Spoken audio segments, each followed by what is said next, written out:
Sponsored by Tata Motors स्वावलम्बी अभियान। सन्तानको विश्वास आमा, आमाको विश्वास गरिमा, गरिमा विकास बैंक।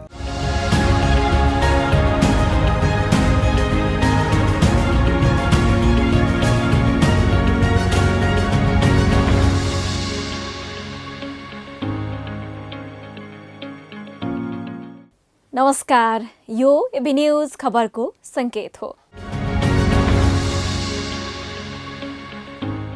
दर्शकवृन्द, आइसिआइडीको प्रस्तुति डेभलपमेन्ट फोरम अन्तर्गतको अङ्क शहरी विकासमा तपाईलाई स्वागत छ। म करिश्मा कार्की। सुरुवातमा केही शहरी विकास सम्बन्धी समाचार। रामग्राम नगरपालिका वडा 10 मा नवनिर्मित रामखण्डा पुल उद्घाटन गरिएको छ। वडा नम्बर 10 को लक्ष्मीपुर र वडा नम्बर 4 जितपुर गाउँ जोड्ने रामखण्डा पक्की पुलको नगर प्रमुख नरेन्द्र कुमार गुप्ताले शनिबार उद्घाटन गर्नु भएको हो। कार्यक्रममा नगर प्रमुख गुप्ताले यस नवनिर्मित पुलको प्रयोगले स्थानीयहरू प्रत्यक्ष फाइदा लिने विश्वास व्यक्त गर्नुभयो। 1,21,68,000 निर्माण गर्ने ठेक्का लिएको थियो, जसमा स्थानीय पूर्वाधार विकास साझेदारी कार्यक्रमको 70% र रामग्राम नगरपालिकाको 30% लगानी गरेको नगरपालिकाका इन्जिनियर सतीश गुप्ताले जानकारी दिनुभयो। 18 मिटर लम्बाइ र 8 मिटर चौडाइमा रहेको उक्त रामखण्डा पक्की पुलको निर्माणसँगै पुलको पूर्व पश्चिम 200 मिटर बाटो पनि बनाई ग्राभेल राखिएको छ। पुलको उत्तर दक्षिण साइडमा तटबन्ध पनि निर्माण गरिएको नगरपालिकाले जनाएको छ। नगरपालिकाले उक्त क्षेत्रको बाटो विस्तारका लागि 20 लाख रुपैयाँ लगानी गरेको हो। यस्तै नगरपालिकाले काशीपुर र पोखरा पालीमा पनि निर्माण गर्न लागेको 2वटा पुलको पनि शिलान्यासको तयारी रहेको छ।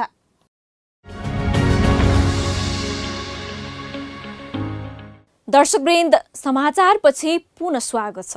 आज हामी शहरी विकासको यो अङ्कमा काठमाडौँ उपत्यकामा खुल्ला स्थान र पार्कको अवस्थाबारे चर्चा गर्नेछौँ। तपाईँको विचारमा काठमाडौँमा आनन्दले केही समय प्रकृतिसँग घुलमिल गर्न सक्ने पार्क कति होलान्? कति स्थानमा तपाईँले खुल्ला रूपमा आनन्दले स्वस्थ हावा लिन पाउनु भएको छ? याद छ? हो, यादसम्म पनि गर्न नसक्ने गरी काठमाडौँमा पार्क छन्। जनघनत्व बढी भएको यो काठमाडौँमा यसरी आनन्दले श्वास लिन पार्क पनि नहुनु लज्जाको विषय हो। कङ्क्रिटको सहरमा हरियाली देख्न पनि उपत्यका भन्दा बाहिर पुग्नुपर्ने अवस्था छ। यसो भनिरहँदा पार्क नभएका भने होइनन्, तर ती पार्क पनि सुविधा सम्पन्न छैनन्। काठमाडौँमा कतिवटा पार्क छन्? तिनीहरूको अवस्था कस्तो छ? र काठमाडौँ महानगरपालिकाले कस्तो पार्क बनाउने योजना लिएको छ त? यस्तै प्रश्नका उत्तर समेटिएको हेरौँ यो रिपोर्ट।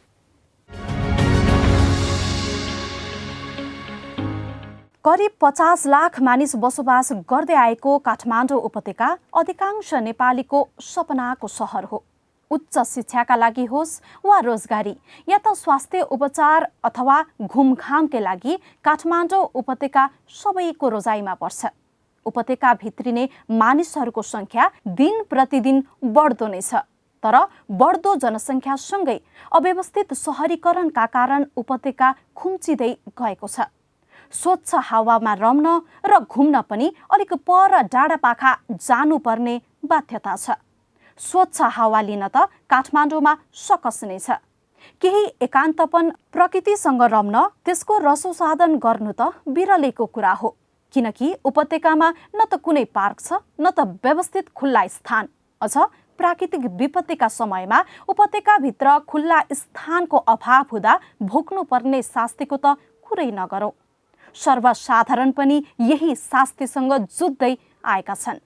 हामीलाई अल्छी लागेको बेला, कहिलेकाहीँ घुम्न आउँदा या विभिन्न प्रकारका समस्याहरू आउँदाखेरि हामीले यहाँ आएर समूहमा एकबद्ध भएर बस्न सक्छौँ। विभिन्न प्रकारका भूकम्पहरू जाने गर्दछन् हाम्रो देशमा। त्यस्ता भूकम्पहरू आएका समस्याहरू आएका बेलामा हामीले यस पार्कमा आएर सुरक्षित बस्न सक्छौँ। हाम्रो देशमा धेरै सवारी साधन छन्, तर यस्ता पार्कहरू निर्माण भएका छैनन्। त्यसैले हामीले यस्ता पार्कहरूमा हरिया वनस्पतिहरू लगाएर त्यहाँबाट अक्सिजन धेरैभन्दा धेरै मात्रामा प्राप्त गर्न सक्छौँ। विशेष गरी सहरी क्षेत्र र त्यसमाथि पनि काठमाडौँ जस्तो ठाउँमा त अत्यावश्यक नै भइसक्यो। किन भन्दाखेरि 8-10 लाखको चाहिने पपुलेसन भएको अहिले 50-60 लाख भइसक्यो। त्यो चिजमा पनि यावत चिजको लागि भनौँ न यो मौसम विशेष गरेर जाडोमा चाहिने मान्छेलाई एक किसिमको जुन न्यानोपन चाहिन्छ यावतदेखि लिएर अहिले कोभिडको दौरान पनि मान्छेलाई एक किसिमको एउटा स्ट्रेस भइरहेको छ नि। बिल्डिङहरू त बन्ने प्रोसेसमै हुन्छ र पनि अब पार्क चाहिन्छ नि हामीलाई। अब कतिपय के भइरहेछ भने पहिलाको पार्कहरू पनि थियो तर त्यसमा चाहिँ बिल्डिङहरू बनिरहेछ कि यसले गर्दाखेरि अब हाम्रो यो पार्कहरू नष्ट भइरहेछ, लोप हुँदै गइरहेछ। यसले चाहिँ पछि चाहिँ हामीलाई नै समस्या निम्ताउने हो कि किनकि भोलिको दिनमा पनि प्राकृतिक प्रकोपहरू आउन सक्ला। त्यो समयमा कहाँ जाने त? बिल्डिङ त होला तर पार्क त हुँदैन। त्यसैले गर्दाखेरि सरकारले चाहिँ बढी पार्कहरूमा पनि जोड दिए चाहिँ अझ राम्रो। यस्तो धेरै जाडो छ होइन, अनि त्यसपछि काम ताप्ने ठाउँ छैन, रुममा बस्ने मान्छेलाई काम ताप्नको लागि एकदमै जायज छ। अनि सहरी सुन्दरीकरणको लागि पनि यो पार्क एकदम निडेड छ, त्यसलाई संरक्षण गर्नु जायज छ। अनि प्राकृतिक विपत्तिहरू आउँदा पनि यहाँ सुरक्षित रहनको लागि बस्नको लागि पनि हुन्छ। हाम्रो लागि मात्रै होइन, सहरको लागि सौन्दर्यको लागि पनि एकदम इम्पोर्टेन्टै हो होइन। अब यस्तो आउने भनेको त यहाँ काठमाडौँमा त यस्तो पार्क भनेको त धेरै कम छ होइन। त्यो हिसाबले त यस्तो पार्क त धेरै बनाउनु पर्छ, धेरै हिसाबले। मान्छेहरू पनि अहिले त यतिकै आइरहेछ, केहीको लागि भए पनि त होइन, मनोरञ्जन र केही आराम गर्नुको लागि पनि यो पार्कको महत्त्व छ नि। हो, साँच्चै नै काठमाडौँमा खुल्ला स्थानकै अभाव छ। यदा कता देखिने खुल्ला स्थान समेत फोहोर फाल्ने स्थानको रूपमा परिणत भएका छन्। केही स्थानमा आकर्षक र आधुनिक शैलीका पार्क बनाउने योजना नबनेको भने होइन, तर विविध कारणवश यी सबै अघि बढ्न सकेका छैनन्। खुल्ला स्थान र पार्कले सहरलाई सुन्दर मात्र बनाउँदैन, त्यस स्थानको समृद्धि, संस्कार र संस्कृतिलाई समेत झल्काउँछ। केही व्यवस्थित पार्क त छन्, तर उपत्यकामा बनेका पार्कले न संस्कृतिको झल्को दिन्छ न त आधुनिक समयमा मनोरञ्जनात्मक प्रविधिकै प्रयोग गरिएको छ। बढ्दो जनसङ्ख्यासँगै उपत्यकामा खुल्ला स्थान र पार्कको आवश्यकता बढ्दै गएको कतै लुकेको छैन। अझ 2072 सालमा भूकम्पले काठमाडौँवासीलाई खुल्ला चौर स्थान र पार्कको महत्त्वका बारेमा राम्रै पाठ सिकाएको छ। तर अभावमा मात्रै याद आउने नेपालीको बानीका कारण अहिले पुनः कसैको पार्क बनाउनु पर्छ भन्नेतर्फ ध्यान आकर्षित भएको पाइँदैन। अझ अहिलेको राजनीतिक नेतृत्वले पार्कको आवश्यकता महसुस गर्न असमर्थक रहेको पूर्व महानगर प्रमुख केशव स्थापित बताउनुहुन्छ। उहाँको नजरमा हाल महानगरपालिकाले कुनै योजना लिन सकेको छैन। नो वाल भनौँ इट्स भेरी सिम्पल क्या। हामीले चाहिँ राजदरबारको वरिपरि त्यो 600 रोप्नेको जग्गामा त्यहाँ चाहिँ पर्खाल लागेको छ। राजालाई पो हिजो चाहिँ धेरै चाहिँ होइन नहुने कृत्य गर्नु थियो होला है।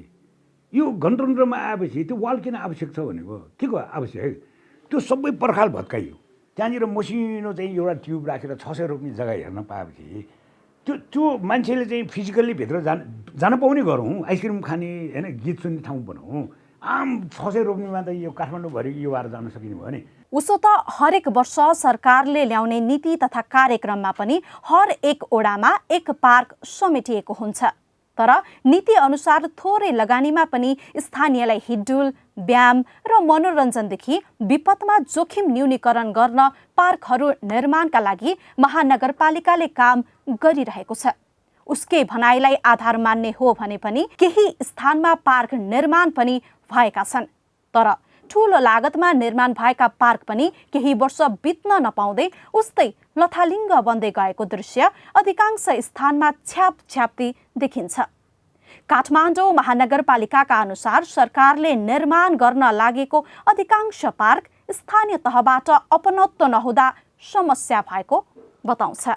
डिजाइन गरिरहेछौँ। अब हामीलाई चुनौती के छ भने पार्क भनेपछि खालि त्यहाँ पूर्वाधारको मात्रै कुरा होइन, भोलि कम्युनिटीले कसरी ग्रहण गर्छ, कम्युनिटीले कसरी मेन्टेन गर्छ।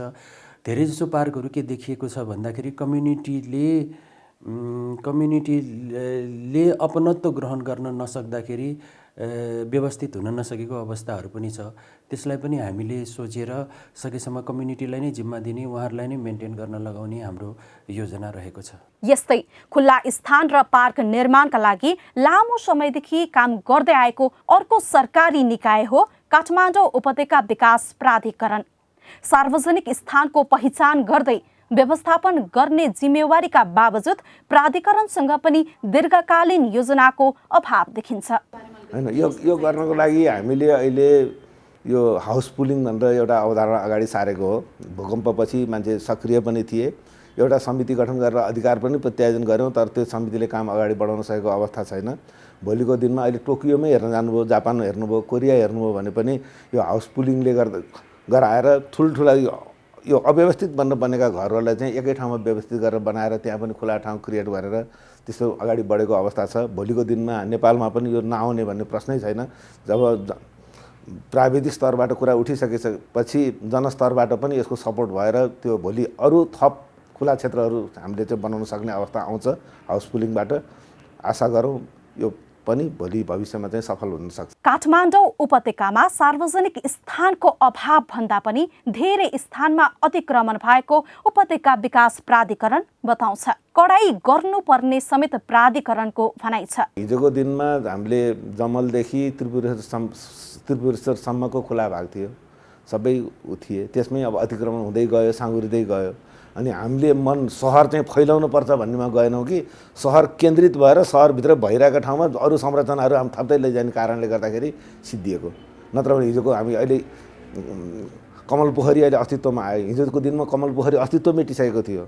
त्यस्तै गरेर तपाईँ हेर्न जानुहोस्, यो खिचा पोखरी भन्नुहोस्, कति खै पोखरी नै छैन त अब, हो। यस्ता यी चिजहरू मासिँदै गयो कि अब अहिले छाउनीमै भन्नु भने छाउनीमा 7वटा पोखरीहरू थिए जहाँ अहिले आर्मी हस्पिटल बसेको छ। अतिक्रमित सार्वजनिक जग्गा संरक्षण गर्दै त्यसलाई खुल्ला रूपमा विकास गर्न र सम्भव भए पार्के रूपमा निर्माण गर्ने सरकारी योजना हो। खुल्ला स्थानको पहिचान गर्दै हरियाली प्रवर्धन गर्न, सहरको सौन्दर्य बढाउन पार्क निर्माण गर्ने सरकारको योजनाका लागि तदारुक त देखाउन भने सकेको पाइँदैन। दर्शकवृन्द, सुन्दर र व्यवस्थित सहरीकरणका लागि पार्क अपरिहार्य नै हुन्छ। स्वास्थ्य र मनोरञ्जन वा सुरक्षाकै दृष्टिकोणले पार्क निकै उपयोगी मानिन्छ। विपदका बेला होस् र आनन्द लिन यसको महत्त्व प्रकृति प्रेमीले बाहेक अरू सामान्यले खासै बुझेको पाइँदैन। अहिले त स्थानीय सरकार गठन भएको छ। सरकारले नीति तथा कार्यक्रममा नै एक वडा एक पार्क घोषणा गरेको छ। केही स्थानीय सरकार पनि त्यसलाई कार्यान्वयन गराउन लागेका छन्। काठमाडौँ महानगरले पनि सोही योजना अनुसार काम गरिरहेको छ। तर किन काम भएको देखिँदैन? खासमा कस्ता काम र योजना छ त? हेरौँ यो रिपोर्ट।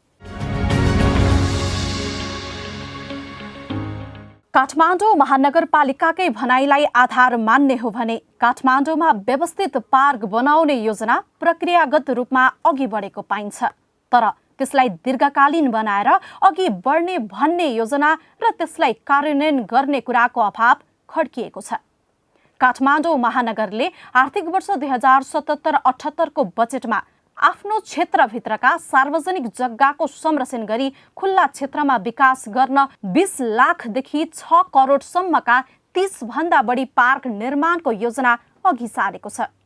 ती पार्क निर्माणका लागि मात्रै महानगरले 27 करोड भन्दा बढी बजेट विनियोजन गरेको छ। महानगरपालिका क्षेत्रभित्रका अतिक्रमित सार्वजनिक जग्गाको पहिचान गर्दै त्यसको संरक्षण गरी खुल्ला क्षेत्र विकास गर्ने र हरियाली प्रवर्धन गर्ने कार्यलाई प्रमुख प्राथमिकताका साथ अघि बढाएको महानगर बताउँछ। एउटा हाम्रो खुला क्षेत्रको संरक्षण र पार्कको निर्माण र सञ्चालन र त्यस्तै गरिकन अर्को दोस्रो भनेको सम्पदा संरक्षण। यी दुईटा क्षेत्रमा हामीहरू विशेष गरिकन सहर योजना आयोग चाहिँ गम्भीरतापूर्वक लागिरहेको छ र यसमा अहिलेसम्म हामीले करिब 40-45 वटा विभिन्न साइजका पार्कहरूको डिजाइन र निर्माण चरणमा रहेका छन् र कतिपय चाहिँ सम्पन्न भइसकेको अवस्था छ। मुख्य रूपमा भन्नुपर्दाखेरि अब अहिले अलिकति धेरै चर्चामा आएको कमल पोखरी हो। त्यस्तै गरिकन हामीले यो लगनको लगन पार्क भयो, कुलेश्वरको कुलेश्वर पार्क, त्यस्तै गरिकन आएर धुम्बाराई पार्क, शिवस्थली पार्क। आर्थिक वर्ष 2077-78 बजेटमा समावेश गरेका योजनामा महानगरले ज्येष्ठ नागरिक पार्क, स्ट्रिट फुड पार्क, बाल उद्यान, ज्येष्ठ नागरिक आश्रम, शहीद पार्क, चेस पार्क, महानगर बाजे बजै पार्क र महिला मैत्री पार्क लगायत छन्। महानगरले यसअघि पनि पार्क निर्माणका लागि बजेट छुट्याउँदै आइरहेको छ। यी मध्ये केही पार्कहरू निर्माणकै चरणमा छन्, कतिपय पार्क निर्माण हुन सकेका छैनन्। एउटा डेटा नै हामीसँग नभएको अवस्थामा हामीले करिब 6-7 महिना अगाडि यसको पुरा म्यापहरू तयार पार्यौँ। त्यसमा विभिन्न क्षेत्रमा वर्गीकरण गरेर खुला स्थानको पहिचान गऱ्यौँ। त्यसमा संस्थागत खुला क्षेत्रहरू, हस्पिटलहरू, स्कुलहरू, त्यस्तै गरिकन आएर यो सार्वजनिक खुला क्षेत्रहरू निर्माण गर्दाखेरि झन्डै के देखियो भने काठमाडौँ महानगरपालिकामा झन्डै 18,000 रोपनी जतिको सार्वजनिक खुला क्षेत्र विभिन्न पकेटमा रहेको चाहिँ त्यहाँ तथ्य भेटियो। र त्योभन्दा अगाडि पनि अहिले वडाहरूले पनि विभिन्न वडाहरूले नदी किनारमा रहेको जग्गाहरूको संरक्षण गर्ने, नदी किनारलाई चाहिँ एउटा खुला क्षेत्रको रूपमा विकसित गर्ने र त्यस्तै गरिकन निजी क्षेत्रबाट पनि विभिन्न कालखण्डमा ओगटेका जग्गाहरूलाई पनि उकास्ने या निखन्ने कामहरू एकदम तीव्र गतिमा भइरहेको छ। काठमाडौँ महानगरपालिकाले अहिले आफ्ना 32 वटै ओडामा 245 खुल्ला स्थानको पहिचान गरेको छ। यस्तै विद्यालय, अस्पताल, धार्मिक क्षेत्र लगायतका विभिन्न स्थान गरी 60,758 हेक्टर क्षेत्रफल व्यवस्थापन गर्ने महानगरपालिकाले बताएको छ। प्रोजेक्टहरूमा अलिकति ठुलो पार्क हामीले अहिले सोचिरहेको चाहिँ बालाजु 22 धारा उद्यान हो, जुन धेरै करिब झन्डै 50-60 वर्ष अगाडिदेखि बनिरहेको उद्यान र समयमा मर्मतहरू पनि गरेका। त्यसका भित्र धेरै किसिमका पानीको निकासको समस्या, पानीको बहावको समस्याहरूले गर्दाखेरि त्यसलाई चाहिँ एउटा कम्प्लिटली चाहिँ त्यहाँ मन्दिरहरू पनि छ, त्यहाँ जङ्गल पनि छ, त्यहाँ डाँडाहरू पनि छन्, त्यहीँनिर स्विमिङ पुल पनि छ। तर त्यो पार्कलाई चाहिँ अलिकति नयाँ ढङ्गले चाहिँ रूपान्तरण गर्न हामी खोजिरहेछौँ र त्यसको कन्सेप्चुअल डिजाइन, डिटेल डिजाइन चाहिँ गर्न छैन। कन्सेप्चुअल डिजाइनमा हामी छलफलहरू चलिरहेछ। महानगरले ओडा 15मा शहीद पार्क निर्माणका लागि 1 करोड, ओडा 5मा पार्कका लागि 1 करोड 50 लाख, कुलेश्वर आवास क्षेत्रभित्र रहेको सार्वजनिक जग्गामा पार्क निर्माण गर्न 50 लाख विनियोजन गरेको छ। यसै अनुरूप सबै ओडामा विभिन्न प्रकारका सुविधायुक्त पार्क निर्माणका लागि रकम विनियोजन भएको छ। काठमाडौँ महानगरले पनि छिमेकी नगरपालिकासँग पनि नगर साझेदारी कार्यक्रम अन्तर्गत हरियाली प्रवर्धनमा समेत जोड दिँदै आएको छ। धार्मिक क्षेत्रसँग चाहिँ को नजिक छ भने हामीले कुन धार्मिक क्षेत्रसँग छ त्योसँग रिलेटेड चाहिँ थिममा डिजाइन गर्छौँ। जस्तो बागमती नगरमा हामीले ग्रह र राशि अनुसारको पार्क डिजाइन गरेका छौँ भने कमल पोखरीमा त्यसको सेपले गर्दाखेरि हामीले वास्तु अनुसारको पार्क डिजाइन गरेका छौँ। लगन पार्कमा चाहिँ हामीले बौद्ध धर्मावलम्बीहरूको बसोबास गर्ने क्षेत्र भएको हुनाले हामीले बुद्धिस्ट कन्सेप्ट अनुसार त्यहाँको पार्क डिजाइन गरेका छौँ। कतिपय ज्येष्ठ नागरिक पार्कहरूको लागि चाहिँ ज्येष्ठ नागरिकको लागि उहाँहरूको अनुकूल हुने पार्क बनाएको छौँ। 27 माघ 2076मा काठमाडौँका 10 नगरपालिका तथा मध्यपुर थिमी नगरपालिकासँग सम्झौता गरी पार्क निर्माण अघि बढाएको महानगरले जानकारी दिएको छ। प्रब्लम चाहिँ के भन्दाखेरि त्यो बनिसकेपछि म्यानेजमेन्टको चाहिँ प्रब्लम हुन्छ भनेर चाहिँ हामीलाई लागिरहेको छ र म्यानेजमेन्टमा तपाईँको अहिलेसम्म बनेर अलि ठुलो पार्क बनेर हस्तान्तरणै नभइसकेको हुनाले सानो सानो पार्क मात्रै बनेको हुनाले सानो पार्क चाहिँ राम्रैसँग चलिरहेछन्। अब अलिकति ठुलो पार्कलाई चाहिँ व्यवस्थापन समिति गरेर म्यानेज चाहिँ गर्नुपर्ने जस्तो लाग्छ मलाई। च्यासिमडोल बुढा नीलकण्ठ नगरपालिका वडा नम्बर 6मा काठमाडौँ उपत्यका विकास प्राधिकरणले अहिले अनुमानित 6 करोड बजेटमा पार्क निर्माण गर्दैछ। सरकारी तथा अन्तर्राष्ट्रिय संस्थाको सहयोगमा खुल्ला स्थानको काम समेत भइरहेको प्राधिकरण बताउँछ। हामीले काठमाडौँका सबै नगरपालिकाहरूमा उदाहरणको लागि एउटा भने नि पार्क बनाउने भन्ने हिसाबमा अगाडि गइसकेका छौँ। केही पार्कको शिलान्यास समेत गराइसकेका छौँ अहिले र अरू पार्कहरू निर्माण जारी छ। त्यस्तै गरेर नेपाल सरकारको नियमित बजेटबाट हामीले सार्वजनिक जग्गाकै संरक्षण गरेको ठाउँहरूमा पनि फेरि पार्क बनाउने भनेर अगाडि पनि बढिरहेको अवस्था छ र हाम्रो उपत्यका विकास प्राधिकरणलाई 2 थरी, एउटा चाहिँ विपद व्यवस्थापन पार्क अर्को सार्वजनिक जग्गा संरक्षण, यी दुईटै सार्वजनिक जग्गाहरू हुन्। सार्वजनिक प्रयोगको लागि संरक्षण हुँदै पार्कहरू बन्दै जाने क्रम जारी छ र धेरै ठाउँमा बनेको छ, नाम लिन सकिँदैन। अहिले तपाईँ हामी उद्घाटन गर्न सक्ने अवस्थामा बुढा नीलकण्ठ नगरपालिकामा 2टा पार्क तयार भइसकेको अवस्था छ। प्राधिकरणले उपत्यकाका जिल्लासँगको समन्वयमा पनि पार्क निर्माणको काम गरिरहेको छ। प्राधिकरणले 853 स्थानमा खुला क्षेत्र रहे तापनि सबै स्थानको संरक्षण गर्न सकिरहेको छैन। त्यो सार्वजनिक जग्गा संरक्षण भइसकेपछि त पार्क त अटोमेटिक आउँछ नि। भोलि त्यहाँको जनचाहना अनुसार बच्चाहरू खेल्ने हो कि बुढाबुढीहरूले घाम ताप्न बस्ने हो कि अरू भनौँ हामीले अहिले सुरु गर्न थालिसकेका छौँ कि व्यायाम गर्न पनि मिल्ने, पार्कभित्रै गएर व्यायाम गर्न मिल्ने किसिमका मेसिनहरू पनि आइसकेका छन्। अहिले भक्तपुर नगरपालिकाले प्रत्येक वडामा एउटा सुरु गरिसकेको अवस्था छ। त्यस्तै गरेर हामीले अहिले नयाँ बनाउने पार्कमा पनि हामीले त्यो पनि इन्क्लुड गर्न गइराखेका छौँ। धेरै खर्च नै पर्दैन, 7-8 लाखमा 10-15 जना मान्छेहरू चाहिँ रेगुलर व्यायाम गर्न सक्ने, एकैचोटिमा व्यायाम गर्न सक्ने ठाउँहरू तयार हुन्छ। ती चिजहरूको लागि पनि हामीले चाहिँ फोकस गरिरहेको अवस्था छ। खुल्ला स्थानको संरक्षण गर्दै पार्क निर्माणलाई तीव्रता दिने हो भने राजनीतिक नेतृत्वले उपत्यकावासीको मन जित्न सक्ने दाबी पूर्व नगर प्रमुख स्थापितको छ। प्रब्लम के हो भने यो विषयलाई 1 मिनट भएपछि जनताले चाहिँ ओहो यस्तो भयो भनेर उहाँको पक्षमा आउने होइन। हामी चाहिँ यो विषय छोडेर अरू विषय चाहिँ खोज्न हिँडेका छौँ क्या। हामी किन अनुसन्धान गर्ने? यसले लाखौँ मान्छेले प्रभावित भयो होइन, लाखौँ मान्छेले प्रभावित भयो। प्रभावित मान्छेसँग नै भोट माग्ने हो, राजनीतिमा त यो हो नि। त्यसैले अब यो छलफल विवाद फलानु रिसर्च होइन क्या। पहिला मैले भनेको वरिपरिको सबै चाहिँ होइन पाहाडको वरिपरिको चाहिँ जग्गा जम्मै खुल्ला। सरकारले प्रकोपका समयमा तत्काल राहत र व्यवस्थापनका लागि झण्डै 200 बढी स्थान पहिचान गरेको बताउँछ। सार्वजनिक जग्गाको पहिचान, संरक्षण र व्यवस्थापन गर्दै पार्क समेत निर्माण गर्ने योजना सरकारको हो। तर यी सबै स्थानको संरक्षण र व्यवस्थापन हुन सकेको छैन। व्यवस्थापन र संरक्षण भन्दा पनि काठमाडौँ महानगरपालिकाले आफू सम्बद्ध निकायसँग समन्वय गरेर स्थानीयसँग छलफल गरेर पार्क बनाउने स्थान र जनताको पनि मत समावेश गरेर अघि बढेमा मात्रै यी योजना सफल हुन सक्छ। होइन भने हरेक विषयमा स्थानीयको असन्तुष्टि र आक्रोशले काम अघि बढ्न नसक्दा महानगर लाचार बाहेक अरू केही बन्न सक्दैन र नागरिक तहबाट पनि पार्कप्रति अपनत्व महसुस गर्न आवश्यक छ। अर्थात् यो विषयमा दुवै निकायको उत्तिकै सहभागिता आवश्यक छ।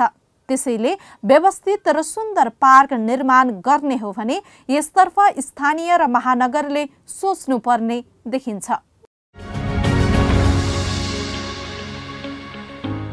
टाटा मोटर्स स्वावलम्बी अभियान। टाटा मोटर्सले विदेशबाट फर्किएका युवाहरूलाई आफ्नै देशमा केही गर्न सहयोग पुगोस् भनेर टाटा मोटर्स स्वावलम्बी अभियान ल्याएको छ। टाटाका कुनै पनि कमर्सियल गाडीहरू खरिद गर्दा बिना धितो 75% सम्म फाइनान्सको सुविधा दिएको छ, त्यो पनि 6% भन्दा कम वार्षिक ब्याज दरमा। कुन गाडी कस्तो प्रयोजनमा लगाउने र कुन व्यवसाय गर्न सकिन्छ भन्ने विषयमा व्यावसायिक परामर्श पनि कम्पनीले नै दिने गर्छ। विस्तृत जानकारीको लागि नजिकैको सिप्रदि ट्रेडिङको कार्यालयमा सम्पर्क गर्नुहोस् अथवा फोन नम्बर 9801 07600 मा मिस कल दिनुहोस्। टाटा मोटर्स स्वावलम्बी अभियान।